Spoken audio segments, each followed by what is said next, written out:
dare you do it? I always get fighting about that.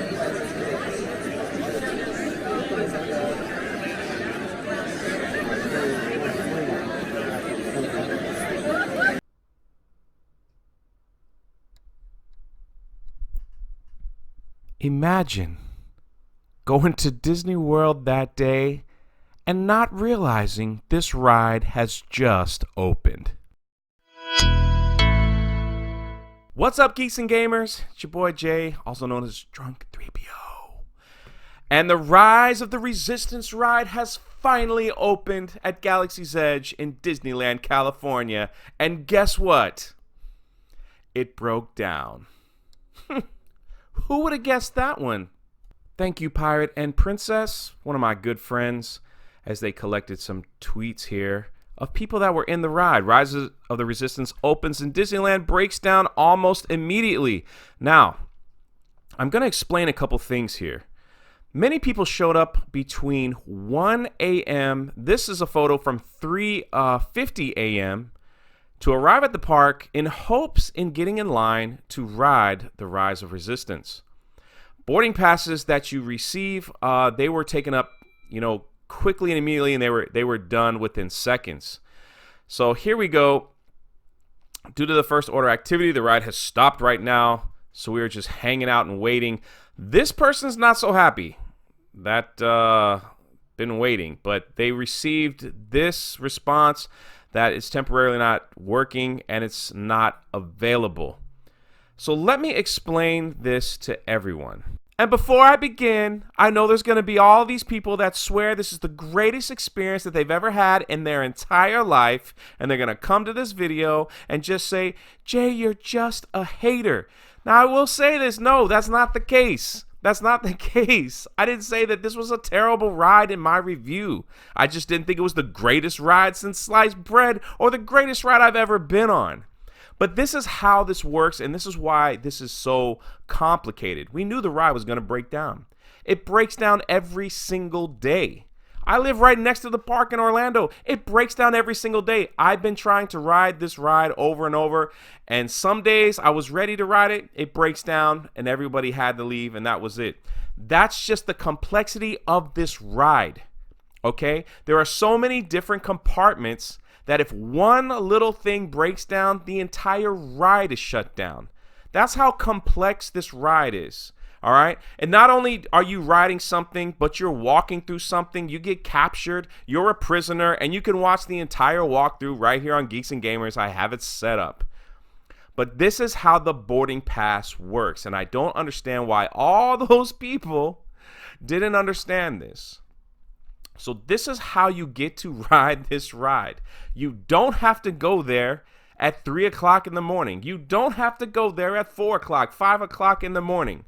You just have to get to the park to scan your ticket into the park before 7 a.m. All right? So whatever you feel you got to do, however long you got to wait, whatever it is in California, all I know is how to do it in Orlando. You go there, you scan your ticket. As soon as you scan your ticket, you get out the app on your phone. You see how complex this is just to ride a ride? You get out the app on your phone. At 7 o'clock, they release this thing on the app where you just constantly push the button and hope to goodness that you get selected to ride this ride. And so it's just a roll of the dice. So you're pushing. I've gone there with friends. Some of us got like top 10 numbers. Some of us got way low, and we're standing right next to each other. It's a roll of the dice.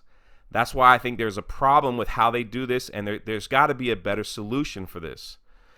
And so all these people showed up, waited outside for hours in the rain, thinking that because they were there first, they get to be first in line. It's not how it is. You can see Disneyland news today. After waiting at the front gate since 12 in the morning due to randomized boarding passes, we got placed in group 105, which states that it's not promised seating. And they're just being told right in the next tweet. So after knowing how it works in Walt Disney World, it doesn't matter how early you get there, as long as you get there before the park before the park's opening, you could still choose to get to the park that early and complain. I mean, they're just telling them. They did say there was no point in going early. That's what I'm saying. Yes, it is a lottery. Basically, everyone trying at once. Now, there are people that absolutely love this ride, and that's okay. You be you, I be me, and we'll be one big family, right? But I'm telling you, there's a system here that just doesn't seem to be working properly. There are many people that were turned away today because they just didn't get that random seating. And there are people that were just sitting in there because the ride kept breaking down throughout the day.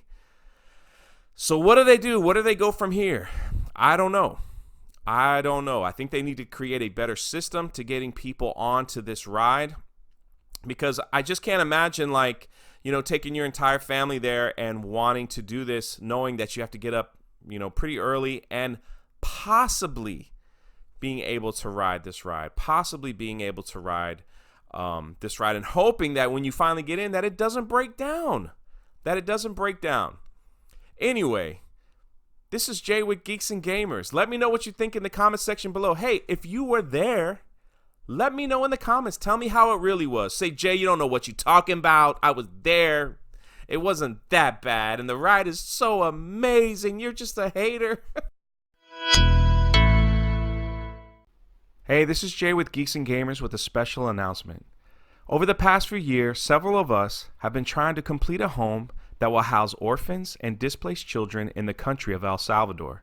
We were hoping that this home would be finished by the time Christmas rolled around in 2019. Unfortunately, we did not meet our goal to complete this home. Partnering with Jeremy and all of us here at Geeks and Gamers, and with you, we are setting up a GoFundMe to raise some funds that hopefully will help us get closer to our goal in completing this home. We will use the money to hire professionals to check out the home and also pay for some educational costs for many of the children. This will help with the burden of those raising money, and more money can be put into this home to be completed. Me and several staff members from Geeks and Gamers will be traveling to El Salvador at the end of May, that we can bring a significant amount of money to finish this project. We hope that you would want to partner with us in this as well. So please click on the link, read about it, and do the best that you can. Thank you so much.